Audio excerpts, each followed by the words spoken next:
Zhao Wuling tersenyum ringan, lalu menatap Itina. Lalu menurutmu apakah dia benar-benar tidak ingin melindungimu, atau tidak ingin melindungimu? Atau, bukankah dia mati untukmu, tidak menggunakan hidupnya untuk membuktikan nilainya?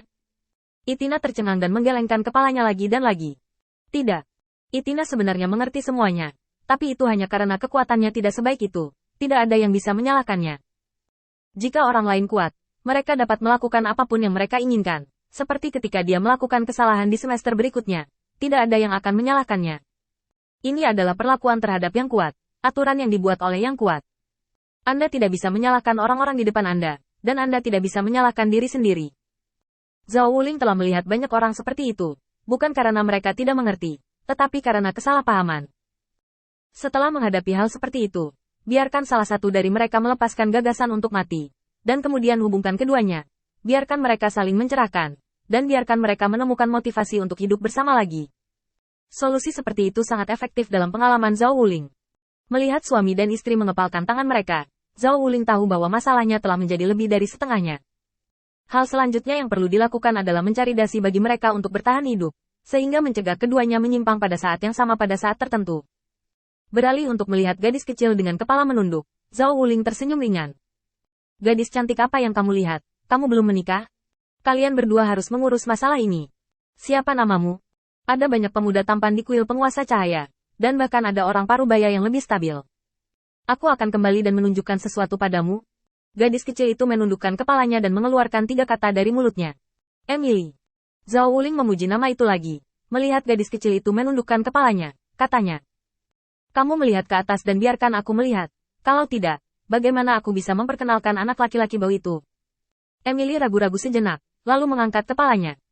Alisnya yang melengkung seperti pohon willow, wajahnya seterang bulan, dan sedikit cahaya bersinar di mata yang gelap itu. Sehelai rambut abu-abu perak terselip di belakang kepalanya, dan gerakannya tampak sangat terkendali. Sangat menawan. Zhao Wuling tercengang. Dia tahu bahwa wanita yang bisa membuat Stevenson mengabaikan tugas yang ada dan menangkapnya untuk kesenangan tidak akan buruk, tetapi dia tidak menyangka itu akan sangat luar biasa. Dalam kognisi Zhao Wuling, ini semua adalah wanita yang sangat menakjubkan, terutama mata berair itu, yang sangat menakjubkan. Setelah tertegun selama 3 napas, Zhao Wuling tiba-tiba menggelengkan kepalanya dan tertawa kecil. Oke, aku akan memperkenalkanmu pada beberapa anak muda yang tampan nanti, agar kamu tidak mengecewakan wajah seperti itu. Ketika Yitina di samping mendengar komentar Zhao Wuling, dia melirik putrinya dan kemudian ke Zhao Wuling. Tuan Zhao Wuling, saya akan merepotkan Anda tentang ini. Seolah mengingat sesuatu, Yitina menundukkan kepalanya dengan ekspresi pahit di wajahnya. Binatang buas itu tidak melakukan kesalahan besar pada Emily, hanya menyentuhnya. Zhao Wuling mengangguk setuju.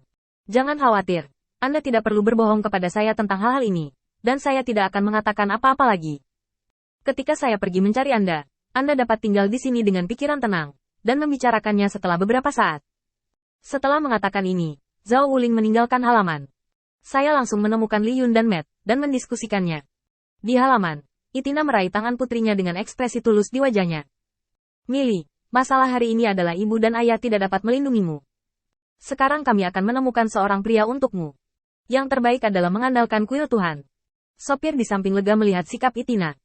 Meskipun Yitina tidak terlalu suka bertemu orang lain di hari biasa, dia sangat mencintai putrinya dan tidak pernah memukul atau memarahinya, apalagi menyalahkannya.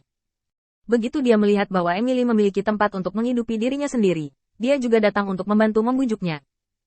Putri, kamu bisa berkeliling lingkungan dalam 2 hari terakhir. Jika ada pria yang kamu sukai, beritahu kami bahwa kami masih memiliki sedikit kekayaan, dan tidak apa-apa untuk mengumpulkan sedikit mas kawin untukmu. Pertemuan antara keduanya hari ini membuat mereka sangat ingin menemukan rumah untuk putri mereka. Karena mereka tidak bisa melindungi putri mereka di dunia peri, biarkan seseorang yang lebih kuat melindungi mereka. Ini adalah satu-satunya pilihan bagi mereka. Begitu kusir selesai berbicara, Yitina memelototinya. Jangan bicara omong kosong jika kamu tidak tahu. Sopir itu menggaruk kepalanya. Apa itu? Yitina ingin memegang tangan putrinya seperti yang dia lakukan di masa lalu. Tetapi saat dia mengulurkan tangannya, tangan itu membeku di udara. Melihat ini, Emily meraih tangan ibunya. Nah, putri, hatiku milik. Tidak apa-apa menjadi selir atau pelayan. Di kota Darrow, Tuan Kota Darrow menatap genangan lumpur yang pecah di depannya dan tenggelam dalam perenungan. Sudah 2 hari penuh sejak dia kembali ke kota Darrow. Kemarin, Salor menghancurkan awan dan tanah di depan umum, menyebabkan rencananya harus berakhir. Semua orang diam dan tidak berbicara, termasuk Tuan Kota Darrow. Sekarang Tuan Kota Darrow menyadari sesuatu yang aneh, tetapi dia tidak bisa mengatakan apa-apa. Dia mengambil sepotong tanah awan lagi. Tidak peduli berapa banyak dia mengerahkan kekuatannya, dia tidak bisa menghancurkan tanah awan. Apa yang terjadi? Mungkinkah kekuatanku terlalu lemah? Tuan Kota Darrow menggelengkan kepalanya untuk sementara waktu. Ketika dia ditekan oleh pembangkit tenaga listrik seperti Saror, dia secara alami tidak akan duduk diam. Tetapi bakatnya membatasi batas atas kekuatannya, dan sekarang dia baru saja melangkah ke tingkat ksatria. Meskipun dia tidak bisa melawan Saror, dia dianggap sebagai pemimpin di antara para penguasa kota. Di tingkat ksatria, selama Anda menguasai keterampilan yang cukup, Anda dapat menghancurkan awan dan tanah.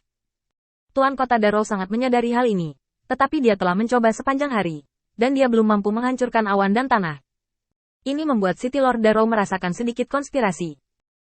Apa yang dilakukan Salol itu? Bukankah beritanya sudah kembali? Tepat ketika Tuan Kota Darrow hampir tidak sabar, seorang utusan bergegas masuk dan datang ke Tuan Kota Darrow. Tuan Kota Tuan, bawahan saya telah menanyakannya. Sarol menjual awan dan tanah di mana-mana, dan mereka menjualnya dengan harga rendah, dan jumlahnya sangat banyak. Selain itu, Salor telah mengirim Stephenson ke kuil penguasa cahaya. Diperkirakan dia ingin mendahului kita dan mendiskusikan masalah perdagangan awan dan tanah dengan kuil penguasa cahaya. Menabrak. City Lord Darrow berdiri tiba-tiba, matanya tertuju keluar. Telah dimainkan. Hanya ingin bangun dan merencanakan ini dengan sekelompok pengusaha, tetapi Tuan Kota Darrow masih menekan pikiran seperti itu. Lagi pula, bahkan jika informasi saat ini dikeluarkan, pengusaha ini tidak akan dapat mencapai konsep yang sama dengannya. Dia membutuhkan kesempatan yang lebih baik, bukti yang lebih nyata, daripada spekulasi seperti ini. Eksplorasi ulang. Pastikan untuk mengumpulkan semua bukti. Sebelum City Lord Darrow membuat keputusan, pria lain tersentak dan menerobos masuk.